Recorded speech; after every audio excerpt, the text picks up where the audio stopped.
performing his talent of being in charge of everyone. Performing a monologue. We have Jerick Johnson. And also Catie McLean, because it's not actually a monologue, sorry, it's Hamlet. Let's have a round of applause for Catie McLean and Jerick Johnson. She's not Jerick. I hope she's not.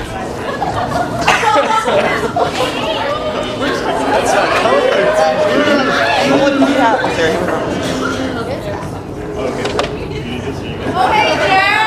Hey! He's behind me.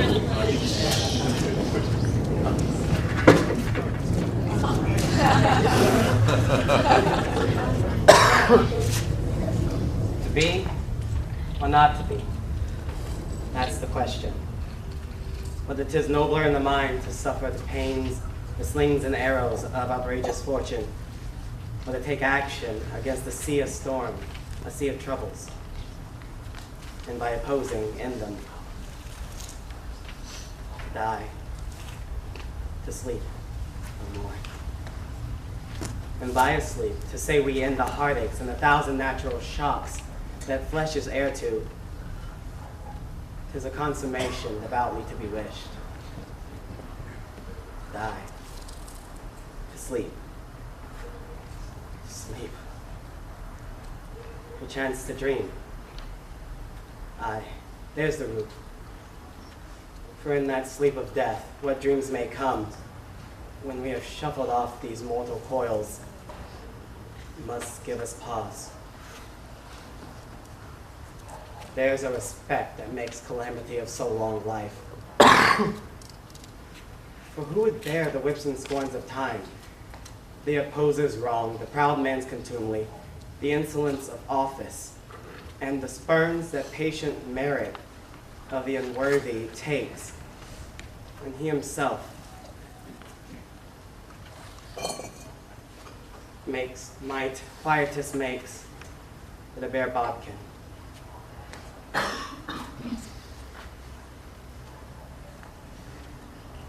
Who would fardels bear to grunt and sweat under a weary life?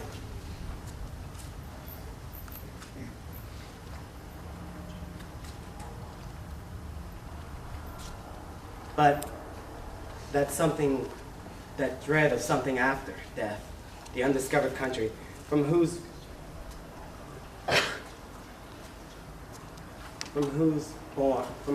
born no traveler returns, puzzles the will, and makes us bear the ills we have, then fly to others we know not of.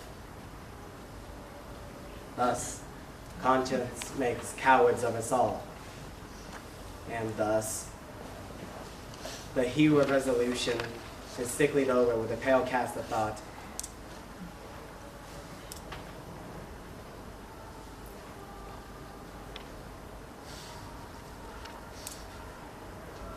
Silence for now. The fair Ophelia,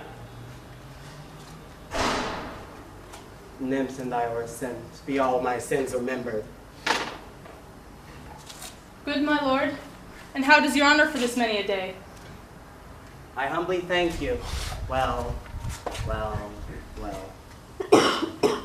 My lord, I have remembrances of yours that I have longed to redeliver.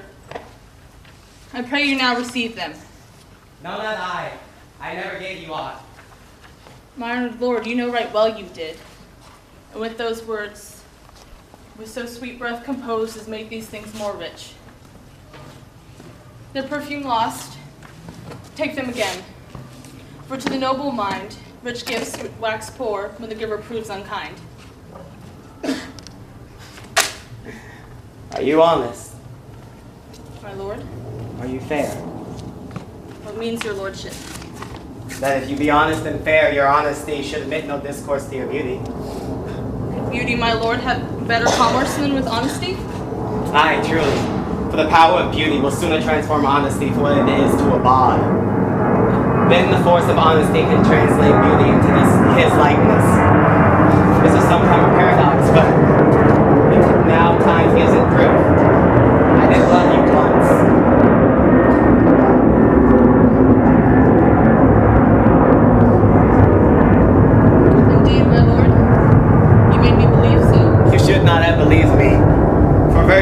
inoculate our old stock, but we shall relish of it. I loved you not. I was sore deceived. Get thee to a nunnery. Why wouldst thou be a breeder of sins? I myself indifferent, honest. But yet I could accuse me of such things that were whether my mother had not borne me. I am very proud, revengeful, ambitious, with more offenses at my beck than I have thoughts to put them in, imagination to give them shape, or time to act them in. What should such fellows as I do crawling between earth and heaven? We are errant knaves all, believe none of us. Go thy ways, Sir Nunnery. Where's your father? Home, my lord. The doors be shut upon him, that he plays the fool nowhere but in his own house. Heavenly powers help him. If thou dost marry, I'll give thee this plague for thy dowry. Be thou as chaste as ice, as pure as snow, thou shalt not escape calumny. Get thee to a nunnery. Go, farewell! Or if thou wilt needs marry a fool, for wise men know well enough what monsters you make of them. To a nunnery, go, and quickly too! Oh, heavenly powers, restore him. I have heard your paintings well enough. God hath given you one face, and you make yourselves another. You jig and you amble, you lisp, you nickname God's creatures, and make your wantonness your ignorance. Go to. I'll no more on it. That made me mad. I say we will have no more marriage. Those that are married already, all but one shall live. The rest shall keep as they are. To a nunnery, go!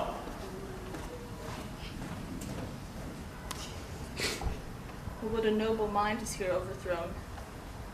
The courtiers, soldiers, scholars, eye, tongue, sword, the glass of fashion, the mold of form, the observed of all observers, quite down. And I of ladies most deject and wretched, that sucked the honey of his musicked vows, now see that noble and most sovereign honor, like sweet bells jangled, out of time and harsh. That most noble form and feature of reason, of blown youth, blasted with ecstasy. Oh, woe is me to have seen what I have seen, see what I see.